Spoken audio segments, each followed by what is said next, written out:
Hello, this is Vivica Williams and you're watching Head to Head.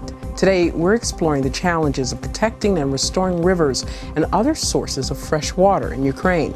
To talk more about this, we're joined in the studio today by Olga Denyshchyk, a freshwater manager at World Wildlife Fund Ukraine. Hello and thank you for being with us today, Olga. Thank you so much, Vivica. It's my pleasure to be with you today. Well, tell us first about the overall situation in Ukraine when it comes to the amount and quality of fresh water. Well, enjoying being one of the largest countries in Europe, unfortunately, Ukraine lacks fresh water, despite it quite a lot of number of major rivers. We have 9 in Ukraine. We still don't have enough water for drinking, and unfortunately, amount of this water is reducing every year. What's the cause for this? Well, there are definitely some causes out of our reach. For example, there is a climate change. And for the last 5 years, all the scientists, they acknowledge that there have been a drought in Ukraine. So naturally, all the water sources, the water level was quite low. This year was first time different. There was more water in the rivers. But unfortunately, because of other factors, very often people are using underground water. They pump out water to use for irrigation, for drinking, and definitely let the water falls, which again reduce the amount of water in the rivers. So right now, in many areas of Ukraine, it's look like a circle. Not enough water, pumping out from the ground, then less water. So is it something to have to do often with overuse for agriculture, or are there other factors that are really leading to this cycle of lowered groundwater levels? Well, I would say it's a combination of factors. Of course, people are using water for irrigation. There is no any control. There is no any management. People are not paying. So when you are not paying for a source, you have a tendency to over-exploit it. Absolutely. So people are using just as much as they want. This is not good. But again, there is some natural factors like climate changing. Plus, unfortunately, in our rivers, there are a lot of obstacles. People are getting less water in rivers, so they want to keep water for longer. So they put dams, they put obstacle. So these are not necessarily dams built by the government or formal sources, but people are building other types of dams to prevent free water flow? Exactly. It's sadly, but a lot of people are thinking about private business. They're thinking about ponds for fish, so they do it illegally. And furthermore, in many cases, when by court it was proved that it's illegal, court did not give a notice to remove the illegal dam. So in many places, case was solved, but dam is still there. So it's just a decision that's made, but there's no resolution as to removing these dams. What is the current statistics regarding maybe the number of dams or how severe this problem is? Very sadly, there is no statistics.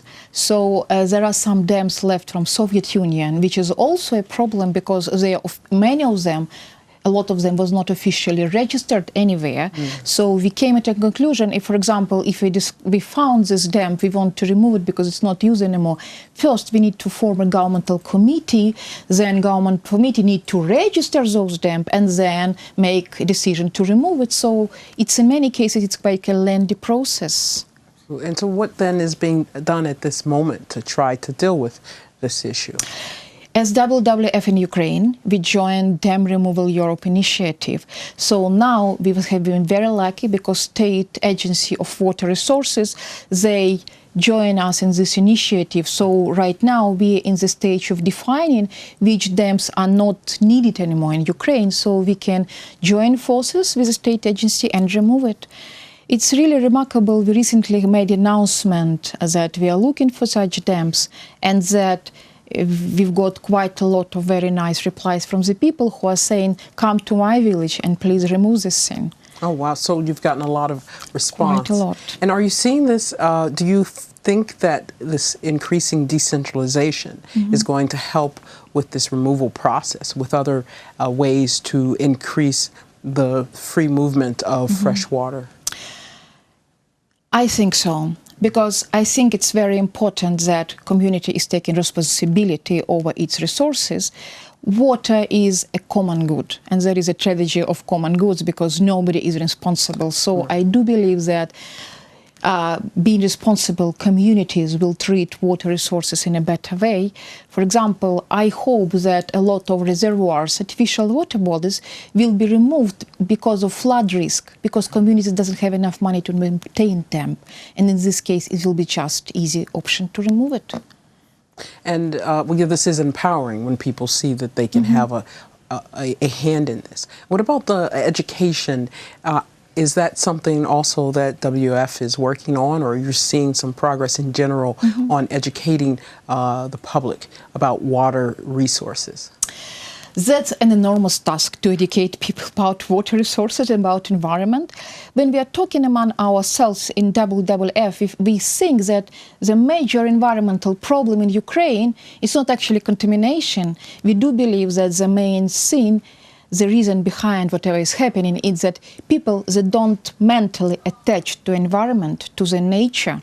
So it's really difficult to restore this connection, because people who live in big cities, especially children, they don't really know how they're connected to that forest, to that water, to that river. They're getting water from the tap. So we are working on it, yes. We are working. In some areas, it's better. We have an educational program, and I am happy to say that we have more than 2,000 volunteers who are joining us in our efforts to protect environment, who are going to the national park, who are helping rangers. So I believe as an organization, we have been lucky to get this enormous attention of public in Ukraine. But we are always looking for more and more supporters. And so when we have this issue with dams, and what are some of the other issues? We talk about climate change a bit, but what are some of the man-made issues that you see that are also affecting the level of fresh water? I should say that, of course, consumers in general, the public, it has a very big impact on the rivers, on the state of environment. Of course, in any country, consumers are very important. And I need to acknowledge that, unfortunately, in Ukraine, people are so, I would say, not educated in environmental sense that it's very common, especially in Carpathian areas, that people throw plastic bottles into the rivers. Or, for example, people do use washing machines, and that is enormous amount of the phosphates which go to the water and contaminate, which leads to the growing algae, which is contamination. It's not like it's not nice. So I would say that it should be joint forces of the government and NGOs who are educating, yes. And also we see, as you were saying, these phosphates, this runoff of even agricultural fertilizers leading to this extraordinary growth that sucks the oxygen out of water. I would imagine that other conservation groups and hunters and fishers will also be very interested in and understanding their actions and how they can influence what they rely on, being the waters. What other water sources besides the rivers are suffering here in Ukraine? Well, I should say that people are using underground sources, and I think it's also may possess a really big issue in the future. Because if you will talk about fresh water, when I'm thinking about it, it's still one glass of water which need to be shared. Actually, amount of the fresh water which is available for the people in the globe, it's quite small. Majority of water is trapped in the ocean. No, it's not ocean. That's ice. It's ice. So it's hard to imagine that 1/5 of fresh water is just one Baikal. So the total amount of water, this one glass, it's quite small. It needs to be divided among all the people. So unfortunately, when we are taking underground water, and that is the reserve which is supposed to be not for us, that is the reserve that's supposed to be for our grandchildren. When we start, at the moment we start using it, we start polluted. Because when you put this pipe into the clean water, with this pipe will come all the bacteria, all the contamination. So I would say we are in very dangerous situation now because we are lacking fresh water, surface fresh water, and we started already contaminating our underground water. Which is these it's taken sometimes, some places, centuries. It's not even centuries. Right. It's 100,000 years to be cleaned up. That's the ocean underneath, which took million years to be formed. So once you will put some chemical, I mean, how it will be cleaned up? It takes very long. It's, prevention is much easier than having to clean up. Exactly, yeah. And when we also talk about fresh water, I think we also need to talk about wetlands as well. Yes. Wetlands, it's probably my favorite ecosystem. I think they're unbelievable.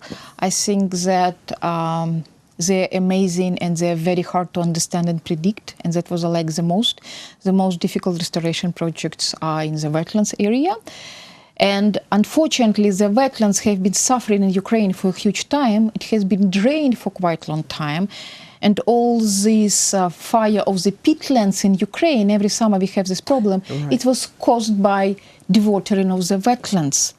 So in many cases, and unfortunately, in many cases, despite of no economic reasons, the wetlands in Ukraine have been still drained because people already make housing, and if you will stop draining, then the water level increase and then it floods the area. So a lot of the reasons for the draining of the wetland has to do with human habitation. Exactly. And it's not so much in some other use of the waters, but to accommodate human dwellings and building and things like this.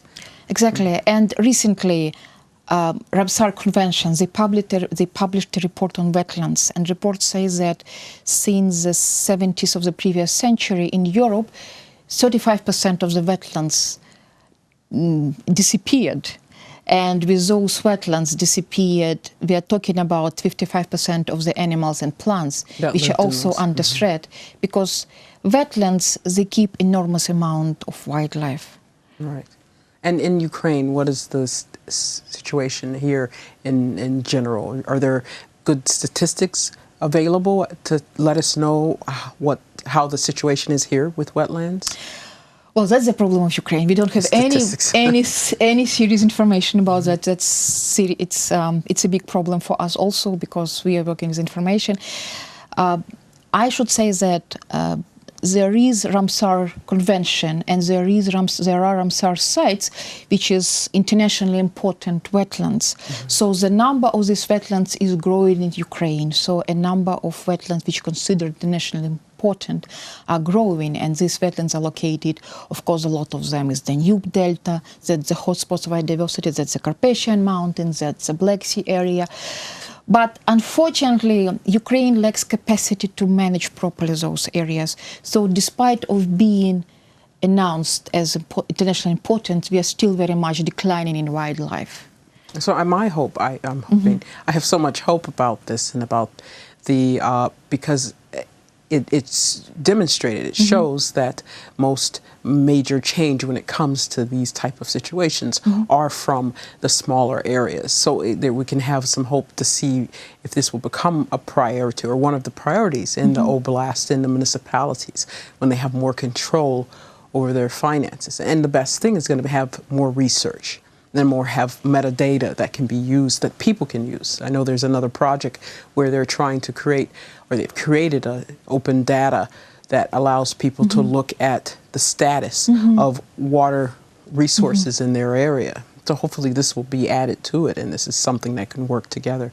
Yeah, I totally agree. I think that's the light in the end of the tunnel. Must be more data. And so what do you see in the future? What is in the works now in tackling these issues? You talked about the dam, the conventions for helping to remove dams. What else is in the works there at WWF? We're also trying to work on restoration of the rivers and wetlands, but in that regard, it's extremely important, the attitude of community people. So if communities think that's important and they have problem, then definitely the project will succeed. But in many cases, community people, they're very rational, because you come to their home, you talk about their problem, so they really see a need in this project only if it's really a big problem. Right. I hope with last year we will start working with one communities in Transcarpathian area. They have lack of water in their river.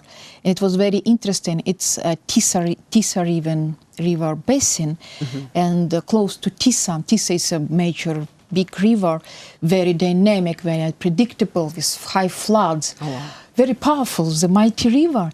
And they have a small river nearby where this village they used to use for recreation facilities. And we are talking to the people, we are asking them why you want to return your river. One of the interesting things that women told us, they said that we want our children to swim in this small, safe river because there is a low water level. Children don't like it. They go to the Tisa, and every year we have casualties. So we want our river back not only for irrigation, we want it for drinking, for farming, but we also want it for our children, for their safety. I think it's nice touch. No, that's what has to happen is water must be part of the community and a member there. Thank you so much for being with us today, Olga. It was my pleasure. Thank you. And that was Olga Denyshchyk, a freshwater manager at World Wildlife Fund Ukraine. Thank you very much for watching, and stay tuned with UATV for more great programming.